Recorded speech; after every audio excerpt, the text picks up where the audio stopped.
channel, welcome. Right, I'll start by saying thank you to some new patrons I've got the last few days. Thank you very much, guys. We've got Murillo Boniviti, BRJ25 Dude, and Ailsa. Thank you very much, guys. Really appreciate becoming patrons.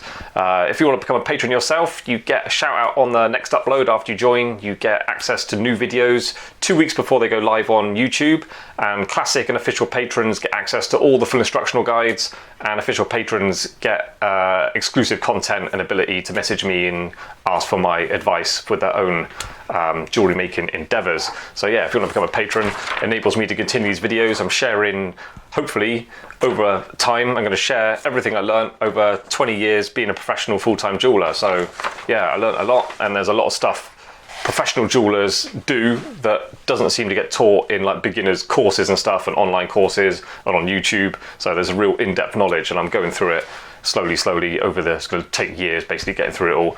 And yeah, I could literally, this channel alone will take you from beginner to quite an advanced jeweller, really. If you want to really practice everything I'm teaching, it's up to you how much practice you want to put in. It's a slow skill to learn, it takes a lot of practice. But anyway, so I'll get into the video now. Right, I was melting up some bits, so I thought I might as well do a video on pouring metal, because if you haven't done this before, if you're new to making jewellery and you're buying all this kind of equipment, working with propane and stuff, it's a little bit scary knowing what to do. So maybe just, it's not too difficult, but it's nice to watch someone who's done it before doing it, and then it gives you a bit of confidence to proceed. So yeah, safety is important when you're mucking about with molten metal at home. So I'll tell you what I do when I'm doing it here.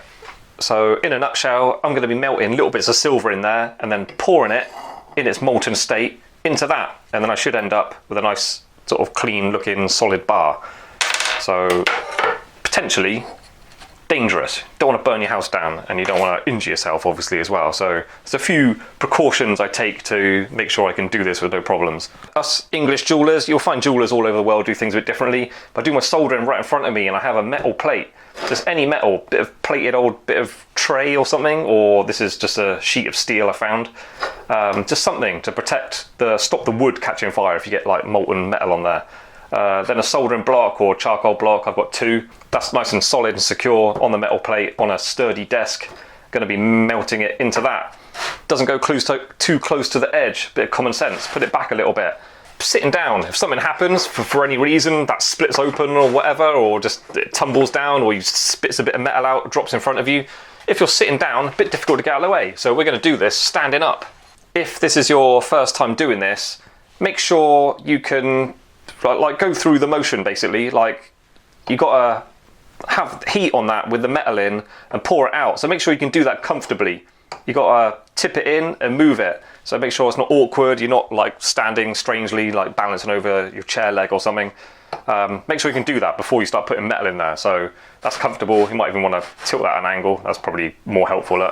So yeah, right hand's going to be my fire. Left hand's going to be this. Just make sure I can do that comfortably. So that's good. I always say on my videos, go through the job in your mind first before you start it.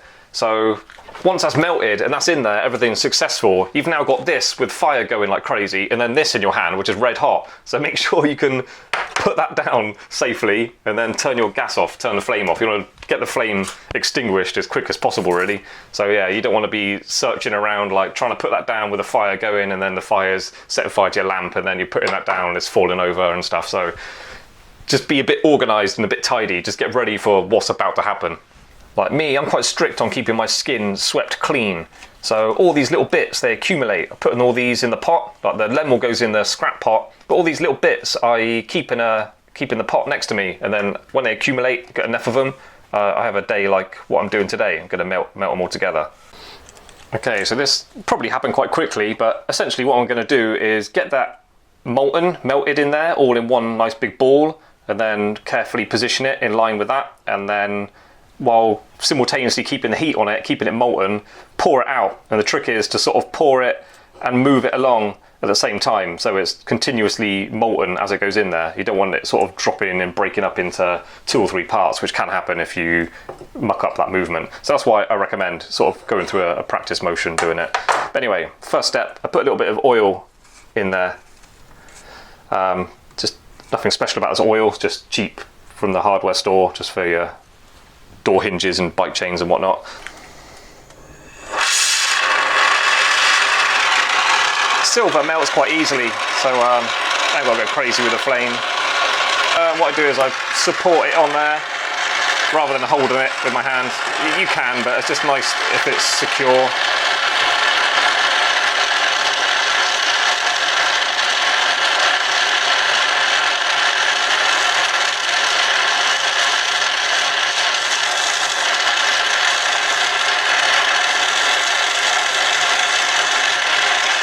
See that?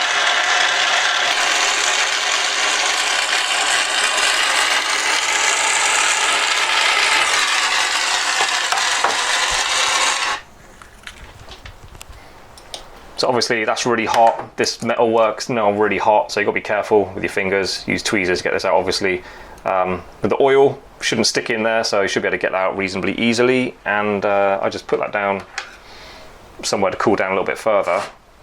I don't always do it like I didn't today, but it helps when you dab a borax cone on the bits as they melt. It helps, the flux helps it all flow together nicely, so that's something you might want to do. And also I should mention, it's quite fumey doing this. You've got big flames, there's a lot of fumes coming off your flame, and yeah, just melting the metal. I think smoke comes off this a little bit as it deteriorates. I don't know where it's coming from. It's quite a smoky, fumey process, so make sure you're near an open window, or the very least you're in kind of a big room with a fan on or something. You want the air moving somehow. So yeah, it's fumey. And where it's to work, melting silver you get away with it, but if I melt with platinum, because there's more time, more firepower you needed to actually get the metal to melt, you used to set the fire alarm off. So yeah, we'd always be rushing to waft the fire alarm to get plenty of air moving. So yeah, it's fumey enough to set off a fire alarm, just be warned. But there you go, there's my bit of metal. So that's now useful. I can mill that out, I can flatten it into sheet, do whatever. It's far more useful to have a big chunk of metal than it is to have loads of little bits like that. So there you go, that's my 2 cents on melting metal.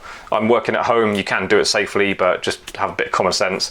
Perhaps I should have been wearing eye protection in case a little spit of metal or something went on me. You should probably have an apron on or something as well, like something to protect your clothes, a bit more fireproof than what you're normally wearing would be a good idea. But that's it for this video. Yeah, be careful, common sense, slowly, think the job through, and yeah, it's not too difficult, but it is potentially dangerous, so be careful doing this. And that's it for this video. If you wouldn't mind clicking like, subscribe, helps the channel grow, and hopefully join me again on the next upload. See ya!